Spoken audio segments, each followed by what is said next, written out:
Maldivians had not seen a gun for the last 40 years. One whole generation did not know what the gun is, what the bullet is, what the fire is, gunshot is. At that time, Maldives wasn't a big economic force, right? The economy was not booming there. They don't have anything to export. They exported only coconut and tuna fish. Earlier, ambassadors used to be called ambassador extraordinary and minister plenipotentiary. That means ambassador, all powerful ambassador. Diplomacy is the art of conducting and propagating your own national interests.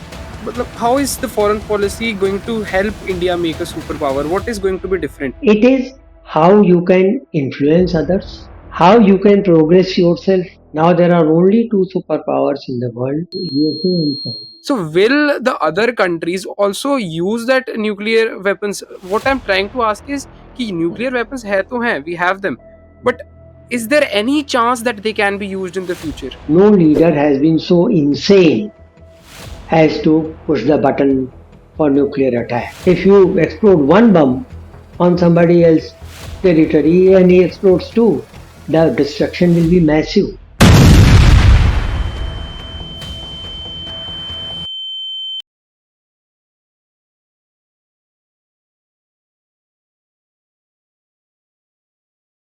In today's world, geopolitics and international affairs, these two are the two things that everybody must know.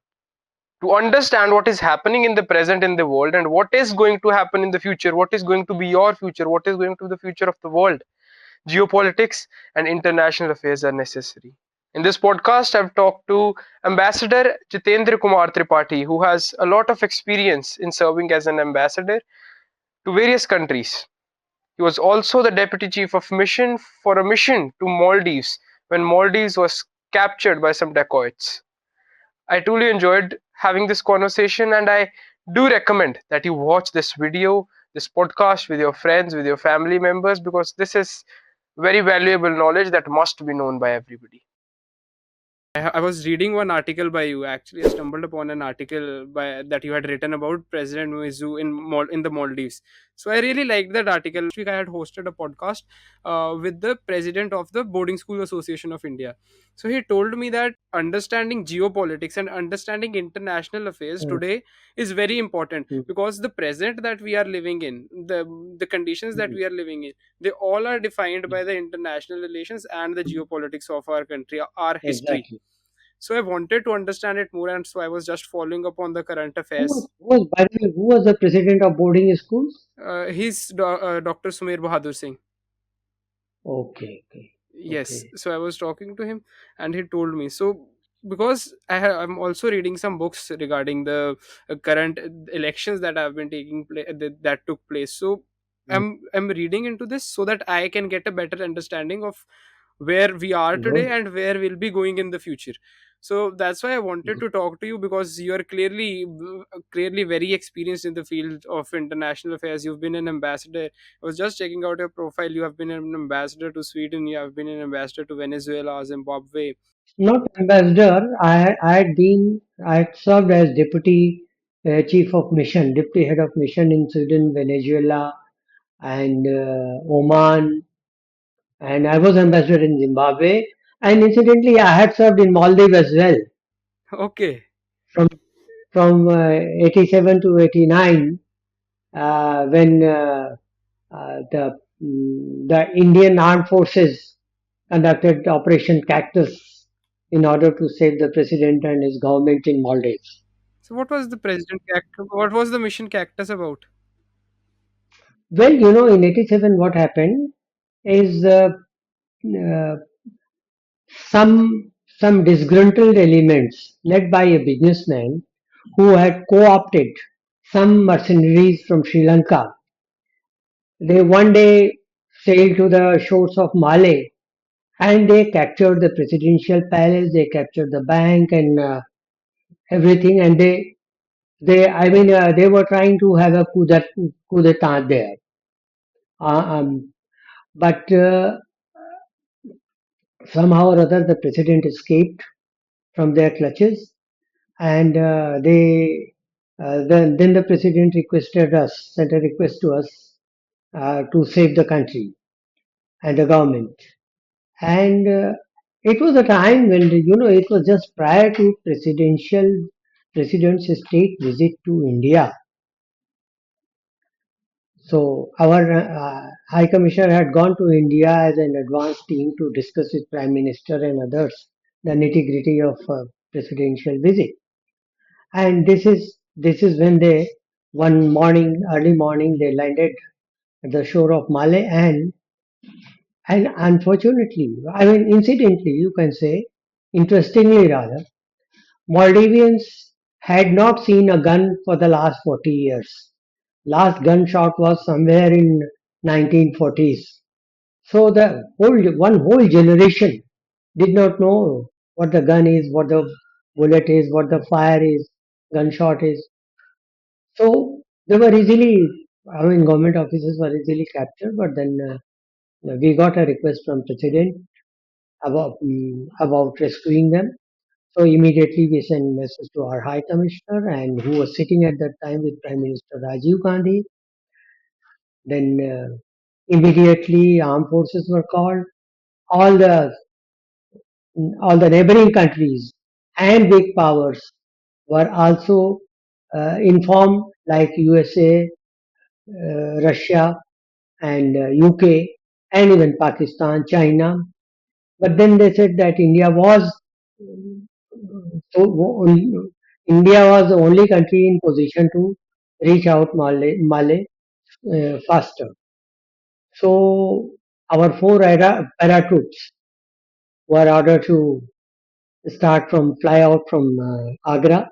They went to they went and landed in Malé in Hulule airport at around 4 p.m. 4 hours after 4 hours flight, and three INS ships and sorties from Trivandrum Air Base.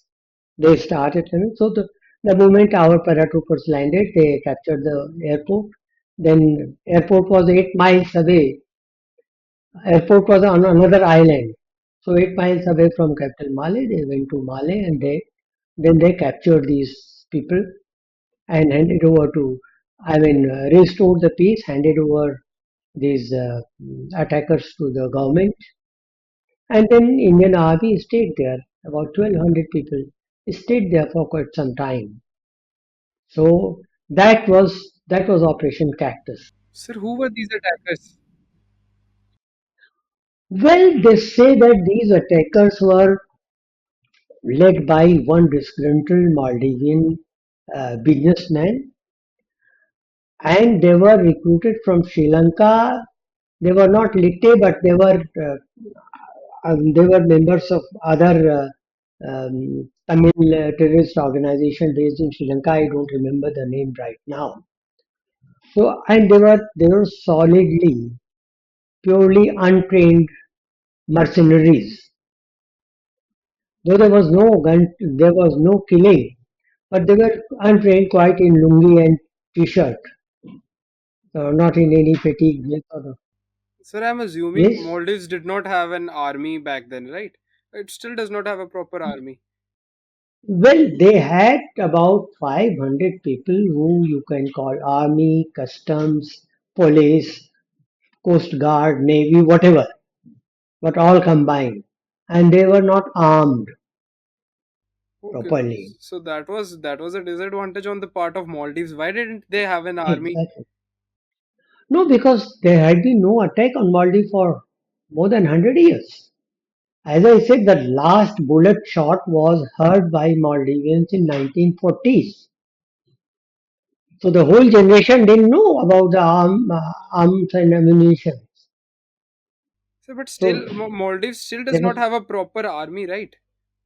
no. Now they have a proper army, and they have the ammunitions as well. They were trained by India, partly trained by China as well. So now they are much better that way. Earlier, their population was also about 150,000. Now it is more than 5 lakhs. So it is now they're in a better position. Earlier also they had only three embassies: India, Pakistan, and which one else was there? Sri Lanka. Only three embassies were operating from there. Okay. Sir, at that time, Maldives wasn't a big economic force, right? The economy was not booming there. No, it never was an economic force because they don't have anything to export. They exported only coconut and tuna fish. And third item of revenue was tourism, which used to form about 20% of their total income, rather 20% of their GDP. So Maldives was prospering on those things. Maldives didn't have anything. No drinking water, no water desalination plant, no rice, no atta, no dal, no vegetables. Nothing grew there in Maldives. Everything was imported from India. Okay, sir. So you were the deputy chief of the mission when this Ah, took. no, I was the third there among the six officers. Okay, sir. You've been a very experienced ambassador. You have been an IFS officer. So, sir, we know that we have a brief idea of what ambassadors do or what IFS officers do. They are diplomats, they deal with international affairs. But I wanted to ask you, because you've experienced it firsthand, what does a day in the life of an IFS officer look like? What does he do? What are his main responsibilities? Well, you see, the responsibility of any mission, any diplomatic mission in any second country is to protect the national interest of the his mission, his or her mission. Mission means embassy or consulate, high commission. So one is to ensure that the bilateral political relations run smoothly. Two, to ensure that there is no glitch in trade relations between the two countries. Three, to ensure that the local population is also well disposed towards the Indian population. And four is if they have any problem in education, anything to assist. And with big missions, there are in big countries, more important countries, there are more number of officers, each having separate responsibility. One is looking after trade and commerce, one is looking after political relations, one looks after the um, information and cultural requirement. One looks after maybe like in USA or in other countries, one looks after the defense relations, one looks after the science and technology relations, one looks after. Then one of the very important thing is looking after the visa and consular affairs. That means looking after the welfare of the Indian community stationed in that country, as well as giving visa to the local people desirous to visit India. So these are what various, in fact, like many of the littoral countries, like like in Kenya, like in Oman, like in South Africa, we have different attaches, naval attache, air attache, and then army attache. So these are the responsibilities of the officers posted there in high commissions or embassies. So the officers that are posted, so they usually hold the meetings with the officers of that particular country, and they decide these relations. They do, What is the they do, process like? they do. They do. Generally it is done by way of what we call note verbal, formal letters, and then in order to deliver formal letters or in order to emphasize on our point, we we have meeting with the counterpart officers in that country. Sir, one thing always intrigued me, that the officers that we have, the diplomats that we have going to other countries. So, do they have, while they are figuring out any deal between the two countries, or while they are discussing some terms? So, are they connected with the High Commissioner here in India, or are they connected with the with the Minister of External Affairs, or they do it by themselves, by their discretion? Earlier ambassadors used to be called ambassador extraordinary and minister plenipotentiary. That means ambassador, all powerful ambassador, because means of communications were not that much. There were no air transport, there were no telephones, there were no faxes, there were no telexes, there were no internet. So in those days, I mean till 100 years ago or 60 years ago, ambassadors or head of missions had got plenty of power, immense power, which they distributed to their uh, subordinates, also officers in different wings. But and a decision taken by them was considered to be a decision taken by the government. But now, with advent and development of means of communication, we everything we immediately inform or report to our Ministry of External Affairs. Though jokingly now we say that nowadays even if an ambassador has to sneeze, he can easily get permission from his headquarters. So so now now the delegated powers are not so much, but that makes things easier also, so that everything you can connect to your bosses there sitting in Delhi, and you can ask them how should we go about. You can give them a feedback that this is the situation and my view is this. So that happens now. Things have changed and things have become faster, of course. Yes, sir. Sir, you've served in a lot of countries. So the thing in some countries is that people sometimes, because you are an Indian officer, so you are representing your country there. So so some people are averse to Indians, or they have some grudges against Indians. So sometimes it happens that it may come down to the person who is representing India there. So have you had any bad experiences, or experiences that made you think about the job that you are pursuing, and the platform that you are representing? Unfortunately not, because what happens is basically when an officer or his or her family is posted to a mission abroad of India, it becomes the responsibility of the local government, which is receiving state, to ensure the safety and well-being of the officers of the sending country.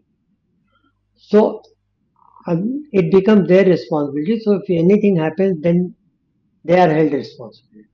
And this is enumerated in Geneva Convention. And Okay, sir. according to these conventions, one good thing is that ambassador or his persona or his property or persona of his officials or diplomatic officials and property are inviolable. That means local laws do not apply on the ambassadors or officers of the embassy and their families and their properties. An ambassador's office or ambassador's residence or the residence of any of his officer, or even the diplomatic number plate, CD number plate car you must have seen with blue number plate. CD cars, they are considered to be a immovable or movable property of India. So any approach or any ingression, any invasion on that, or persona of the person will be deemed to be an act of aggression on India. So that's why they are immune. They are not affected by this, and that gives a very good protection. But simply like in our country also, Indian Penal Code says that Murder is a crime, right? But does it stop murder? Even then, law is meant only for those people who follow the law. If you decide, if you or I decide not to follow the law, I'll break the law. After that, whatever course of action law takes, it will be there. But initially, the breach will be done. So simply, this thing happens in Pakistan, as you must have heard.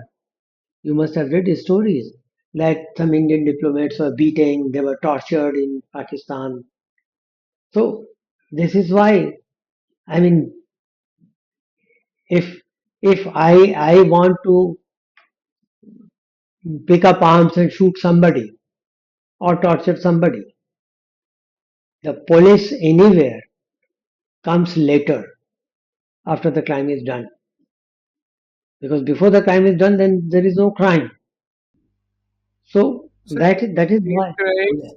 these crimes they happen at an international level, because also what I have been seeing is key, as the World War II ended, the weapons race ended.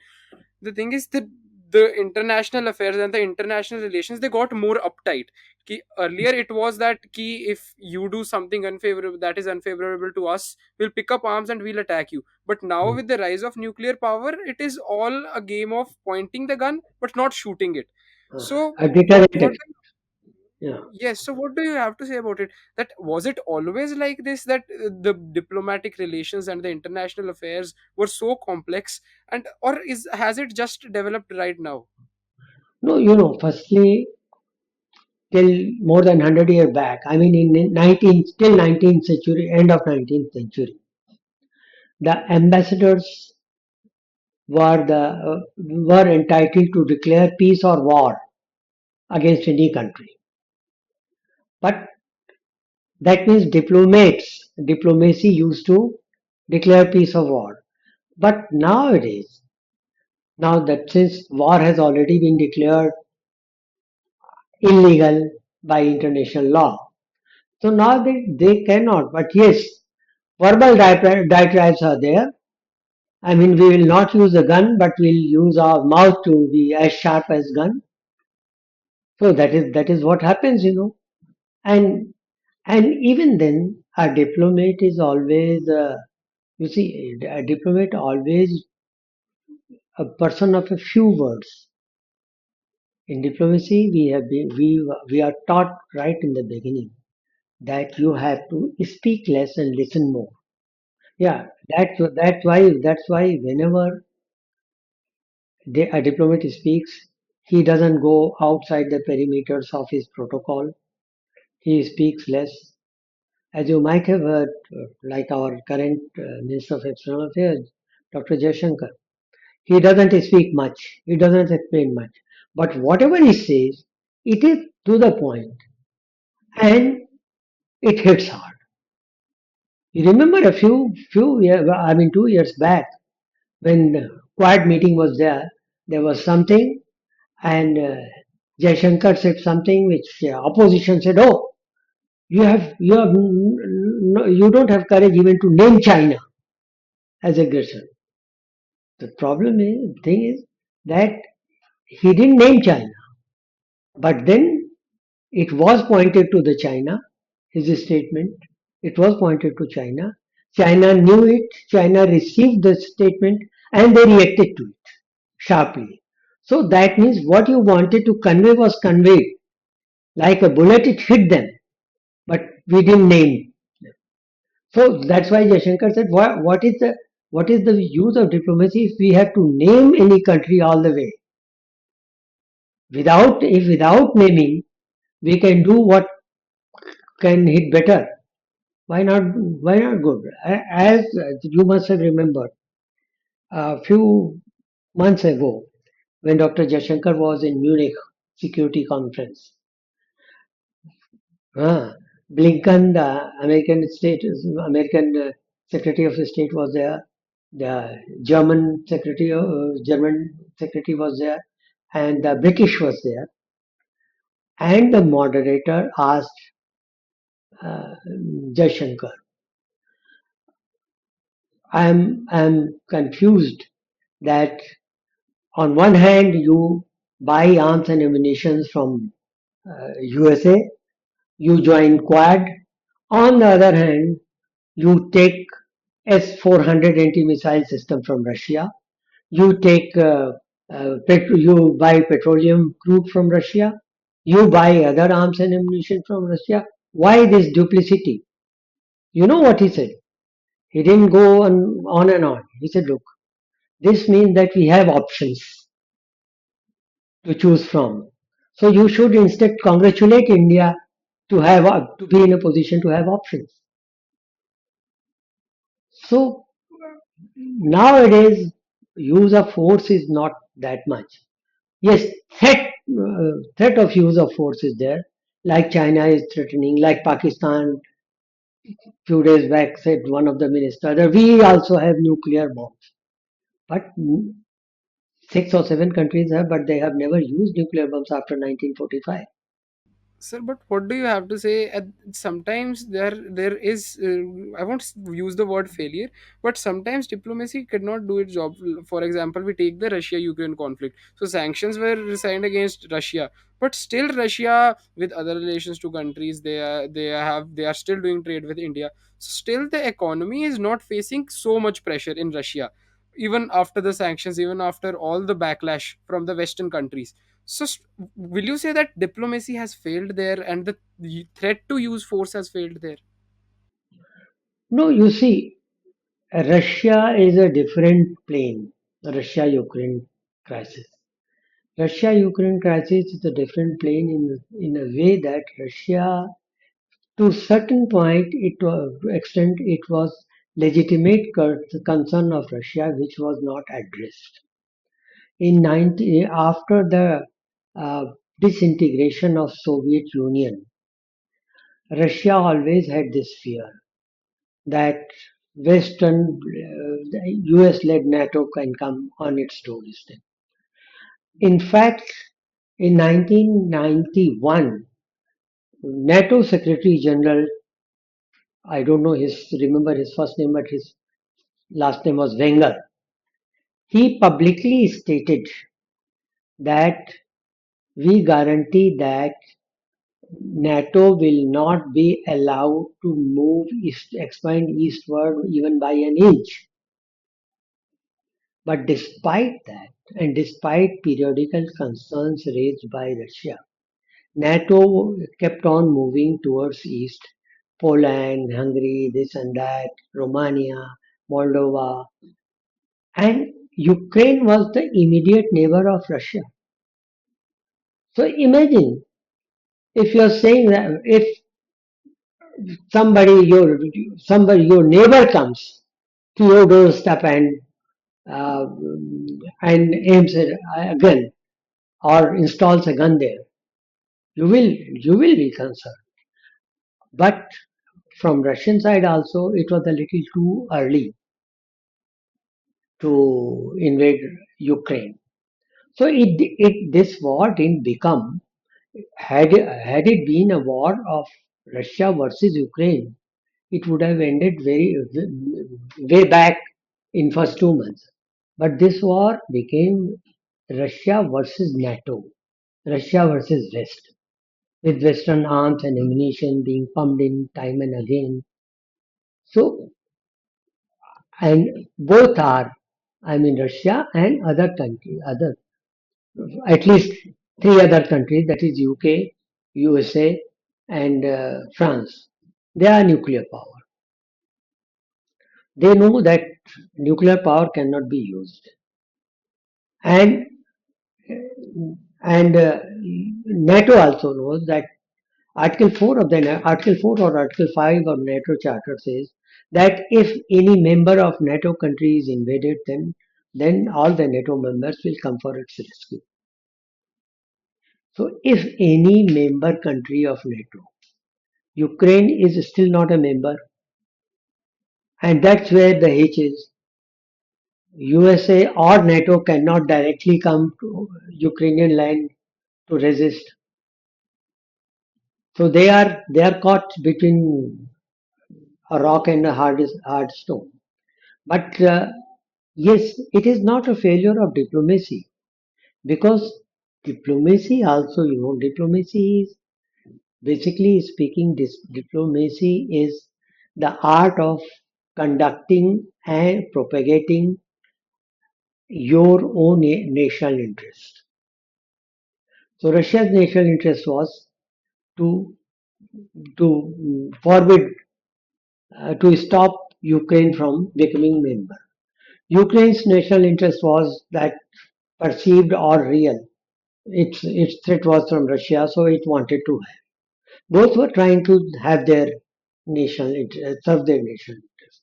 NATO countries also wanted to serve their national interest because they feared that Russia will come back, surge back again under the strong leadership of Putin. So it's not failure of diplomacy. It's it's the national interest that every country is pursuing. Sir, there every country is using the threat of nuclear power, the nuclear bombs, the nuclear weapons to hold the country by their to hold the other countries by their necks. So, if we have leaders like Putin, so we have uh, he's a very strong leader, so he can go to any heights to for his motherland. So if if we are just assuming, it's a very sensitive issue, if we are just assuming that Russia or any other country, ultra nationalistic country, that they take a step, and that can only be, or they first threat to use the nuclear weapons, and they use it somehow, or in a small usage. So will the other countries also use that nuclear weapons? What I'm trying to ask is कि nuclear weapons है तो हैं, we have them, but is there any chance that they can be used in the future? Well, frankly speaking, as far as I think no, because so far world leaders have acted in restraint. They have restrained. It is not the first time that Putin or any other country is threatening of using nuclear weapons. You remember in the war of North Korea versus South Korea in 1954. In 62, the famous Cuba crisis, where Cuba was turned to communist. Then Yugoslavia crisis, Balkan crisis. Then you see the crisis between Armenia and Azerbaijan. Continuing crisis between China and Taiwan. Then Syria, 7 years. Libya, Kuwait. Countries have threatened, but fortunately, no leader has been so insane as to push the button for nuclear attack because they know that okay, I have Russia has 6,400 nuclear warheads, USA has about 4,600, China has about 300, Pakistan, Britain and USA, Britain and France have. Pakistan has about 165, 170. We have a little less, about 150. We don't know how much Korea, Iran they have. But then everybody knows that it doesn't need 8,000 or 6,000 nuclear bombs to prove your point. Only one or two will do. Because if you explode one bomb on somebody else's territory and he explodes two, the destruction will be massive. But we, but the trespassing of international law, we've seen it in the past that countries do not hesitate so much in trespassing the international law. So what is the guarantee if we have? I don't want to name the leader, but if we talk about Hitler, if we, because the lines that Russia is on, dictatorial lines, there is, I think there is a possibility that we might get an ultra nationalistic dictator, completely authoritarian regime, and they might use that nuclear power somehow. So we have no resort. The whole planet will be spoiled. I see it differently. I see that despite all these crises that I pointed out, which took place in the last 70 or 80 years, no nuclear weapon had been used. Putin has also not used. Even why to talk of Putin? Kim Il Jong. North Korea's dictator. At the wink, every wink he had been threatening, I use nuclear power, but he has not used. Iran says that, well, we are our nuclear. It is just posturing to say that in Ukraine war also, Russia also had been threatening for quite some time that we'll use nuclear water. We will not hesitate in. We will install that. We'll point out this thing to Ukrainian border. But has it has it happened? No, because they know that if it happens, then it is not only Ukraine or any other country, but Russia also. Part of Russia will also suffer because after effects are much graver than the number of lives lost. Because then radiation and all that, Japan suffered it for 50 years almost. So, and US also knows that if US uses, then not only Russia but Ukraine will also suffer. Ukrainian population will also suffer. So it is to me it appears that it is just posting which you call in Hindi bandar ghulki. We'll do this. We'll do this. If you provoke us, we'll do this. But nobody does that. That is posturing. That is verbal diatribe. So luckily, so far we don't have any leader who is so insane, including Putin or Zelensky or Biden or even Ali Khamenei of Iran, or even in Pakistan, where we say that the nuclear button is under the control of army. But luckily, so far, they also know that this is deterrent effect. That okay, if you have 200, we'll make 50 more to have one upmanship. We'll have 250. If you have 250, we'll increase it to 300. But so far, nothing has happened. So I am optimist about this. We all should be optimistic, because if we be pessimistic, there's no other resort. Sir, I also wanted to talk about the current recent Lok Sabha elections. So Prime Mm, Minister Modi has been re-elected. He has sworn in mm. as the Prime Minister today. So we have him for the next 5 years, hopefully. So what does that send a message to the international, to the other countries, and how will that affect the international relations of India? The other countries have almost all the countries that India has relation with. They have congratulated Prime Minister, except Pakistan. And that's why Pakistan has not been invited for swearing in ceremony of today. Hmm. Even Moizu had been invited, was perceived as foe of India. Even China had congratulated Indian president, but not its protege Pakistan. Pakistan had not done. Now, one thing is clear that as regards the foreign relations, international relations, bilateral relations, they will move on in the same direction they are on. Because foreign policy of any country is dependent purely on the national interest. And national interests in democracies do not change. They can change in autocracies or dictatorships, depending on dictator. And if dictator is kicked out, another dictator comes, he may have different policy. But generally, in democracies, and I am proud to say that our democracy, by and large, is functioning well. Elections are being held, parties are coming in majority or minority, federalism is increasing. So domestically, domestic policy wise, internal policy wise, yes, whatever happens. But I don't think there is going to be a fundamental change in our foreign policy issues and foreign policy motives with Modi government or if any other government comes.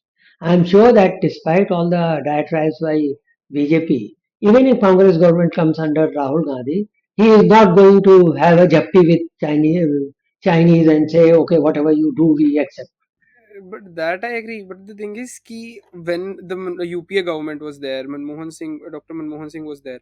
After Prime Minister Modi took charge, there was a boost, as far as I conceive it. There was a boost in international relations, and the foreign trade outbursted. So, was it because of the BJP government, NDA government, Prime Minister Modi, or it was just a time thing that India had to boom at this time? See, partly, because development of India-USA relation was started at Manmohan Singh's time. One, two, three partnership, strategic partnership. Those all started in Manmohan Singh's time. So I don't want to comment on domestic policies because they are very debatable things. But as regards foreign policy, yes, there had been a smooth and steady development of foreign policy goals. In even before Manmohan Singh's time, during Atal Bihari's time, Pravasi Bharati, concept of Pravasi Bharati, Indian diaspora was brought into it, and now we are having Pravasi Bharati very much integrated with the country internally and externally. Similarly, you see, our relations with Russia, they are not Modi's gift. They are gift from Nehru time.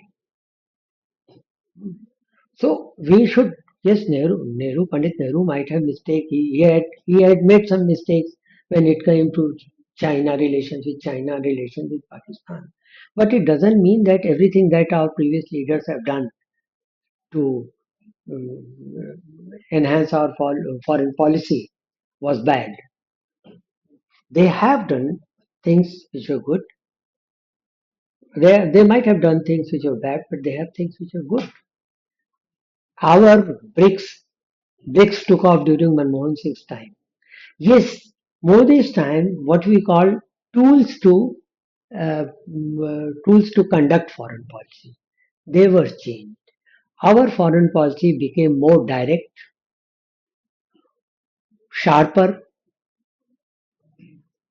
more articulated, and more productive.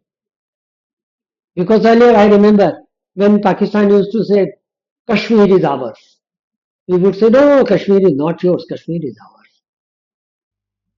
Up to a point So, it's but okay, what but changed? now Is it the personality of Prime Minister Modi that changed? Because if we talk about education, Dr. Manmohan Singh was orders of I magnitude as hmm, compared to Prime Minister Modi.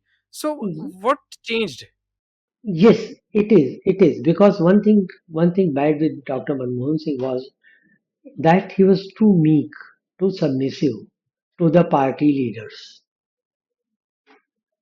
You remember he was Sonia Gandhi's protege. He was an academician.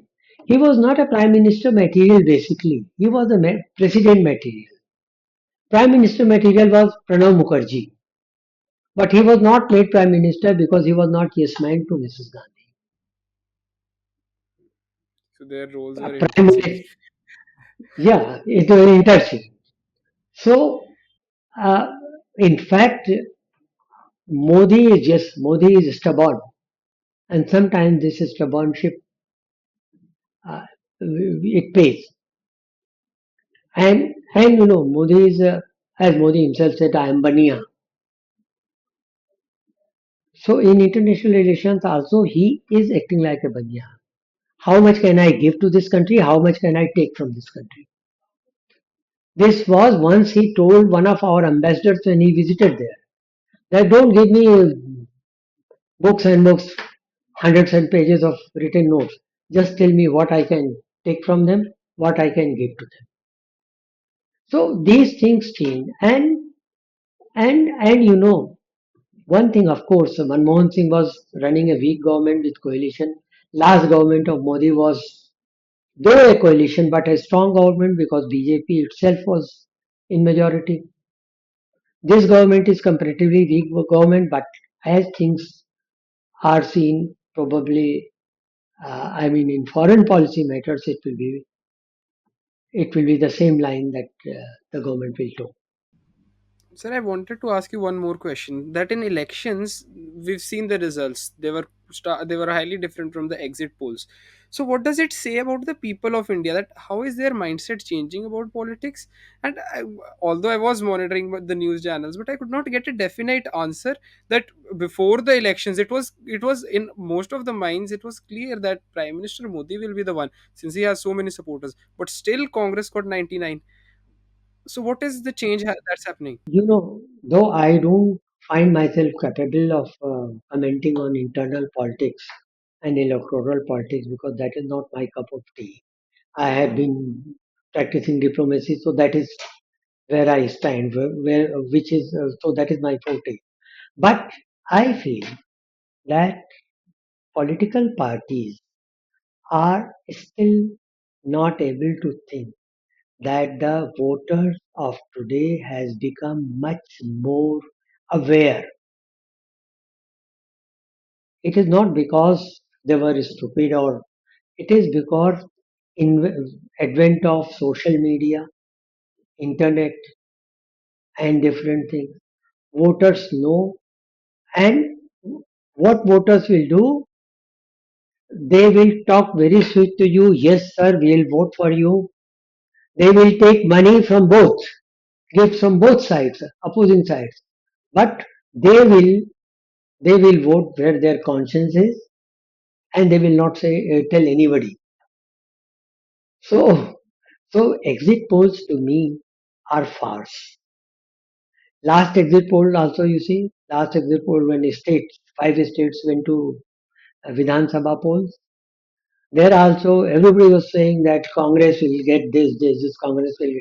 In MP, there will be anti-incumbency. In Rajasthan, the same government will come. What happened? It all was ulta pulta. So, Indian voter now, it is foolhardy for the political leaders, be it from this side or that side, to think that Indian voters are still stupid. And especially when the new generation has voted. A large chunk of new Indian voters are new generation, and this generation is much more aware of the things than So earlier were. we talk about making India a superpower in the coming years, in the coming decades. So does foreign policy have a big role there? Matlab, how is the foreign policy going to help India make a superpower? What is going to be different? Two, three things. Foreign policy, if we pursue correct foreign policy, then for what is foreign policy to meant to do? Foreign policy's objective is to ensure that our relations with our friends are strengthened. They should be glitch free. Thirdly, even with our enemies, either we ease out the tension or we have a supremacy over them. So this is a foreign policy. Then how do you really better the relations, trade relations?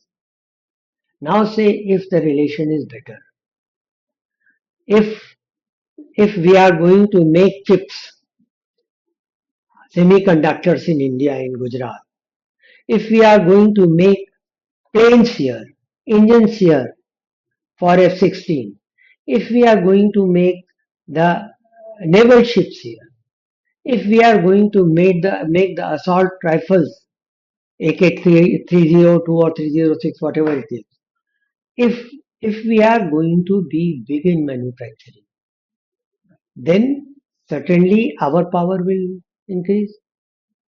It was only because of our foreign policy that we were able to import crude from Russia at very concessional rate, refine it and resell it to West, to Europe. Sir, that is understood, but let's just assume that at this time India is if India is here, we have Russia here, we have US here. So India, as, as the minister say, India wants to get on top of the US and Russia. So their foreign policy must be outbeating, must be overlapping their policy. What are we doing different?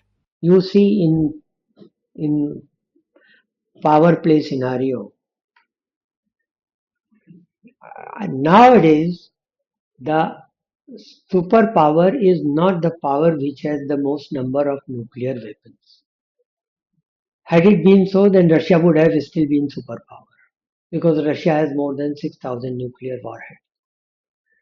It is how you can influence others, how you can progress yourself. Now, Russia is no longer a superpower, I say. Now there are only two superpowers in the world, USA and China. And USA's power is decreasing. China is increasing. That's why USA is better. Germany, Japan, they are. UK is now nowhere in reckoning. UK is even as economic power, even as you know, UK has been defeated by us. Germany and Japan, and to certain extent France. France is also an economic power behind us. So UK and Germany and Japan, they are the big economic powers. Nowadays, economy controls the diplomacy or politics. If you have, and that's why Imran Khan's famous statement that the Muslim Brotherhood has deserted Pakistan because they saw a big market in India to invest and to do business with. So that is the plus point of power. What are the main things that, because India has not been in at such a pace that it has been in the last decade, in the last 5 years to a decade. So what changed in India's economy in the last decade that got us up in the sky? No, see one thing. If you go by 2010, when the Great Recession hit the world, especially Western world, India was almost unaffected by that. China was affected because China is a manufacturing hub of the world, and most of the things that had been manufactured went without being sold. Western power were affected because of the banking flaws. Ours, since we have a big diplomatic cushion, so the impact of that has been balanced by the democratic cushion. That means whatever we could not import, we could not export, we were using domestically. So this thing, and then you know India's fast rise because of the in IT industry, because of the opening of economy. When economy opened, our people jumped at IT. India being one of the countries having good minds for maths, for numbers, China being other one, and Korea being other one. And Indian software engineers, what they needed was a laptop and a mind, which both they had at very less expense. So they boomed, they zoomed. China, because of lack of English, that was impediment, so China could not do that. So that's why Indian economy went on. And then our manufacturing or our pharmaceutical prowess, slowly we built the base, which was very firm. So that is understood. That is understood. But the thing is, ki other countries are also going at a good pace. So what is going to be different in the coming 30, 40 years that is going to help us overtake those countries? What is going to help us overtake China and overtake Russia? Well, you see, like this was forecast that in by 2050, by that time you people will be old, we will be nowhere, of course. So it is predicted that by that time, by 250, India will surpass the economy of China and US to become the top economy of the world. But why? You see, we have what problem the West is facing now, including Russia, we are going to face in another 30 years. And that problem is lack of energetic and capable minds. The whole West, including Russia is facing the problem of uh, declining birth rate. And that's why in Russia or elsewhere, Mother of the Nation prize is given to the woman who had given birth to 10, 12, 14 children. Because of that, now these countries are becoming the countries of old age, retirees, who gradually, whose energy to work will decline. And that's why, most of the countries, I mean, except the Gulf where they employ the Indians and Pakistanis and others for other work, menial work. But most of the countries, they will not have people to work at the young age.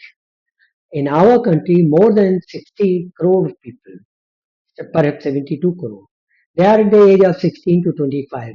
That means either already working or prepared to work. So that's why next 20 years we are well off. But after 20 years, we will. China is also suffering from that because their policy first because of the big population. They had the law that no children, uh, only nuclear family of husband and wife. Then they said one child because they also were afraid that population will grow down, population of youth, working capable youth, youth capable for working will go down. So they also again then did not do that. Then again they said two child policy, but again that has not proved to be better. So China is also facing that, but we are not. But after 20 years, with our population, when our population will reach a saturation point and start declining, like Chinese has declined, started declining, then there might be a problem of finding adequate number of people capable to work. Sir, but why is this that our population? Why will our population saturate and why will it decline then? No, it declined. It will decline because earlier earlier the idea was that children are God gifted. So why to have family planning?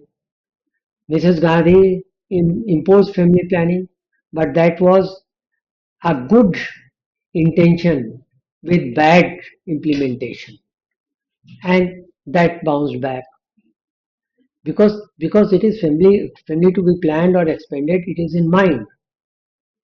Then it comes to your physical activity. So what happened is later people realized in the beginning of this century that it is better not to have big family because we nowadays people are either without children or just one children maximum two. Nowadays you don't hear that somebody has six children or eight children or four children because nowadays they say no. First we get married, we get ourselves studied. We have house, we have transport, we have some cash to save for the bad times. Then we'll plan out. So nowadays, because earlier it was agrarian society. They used to say that instead of employing laborers, more hands to work will produce more food to eat. So nowadays it has changed.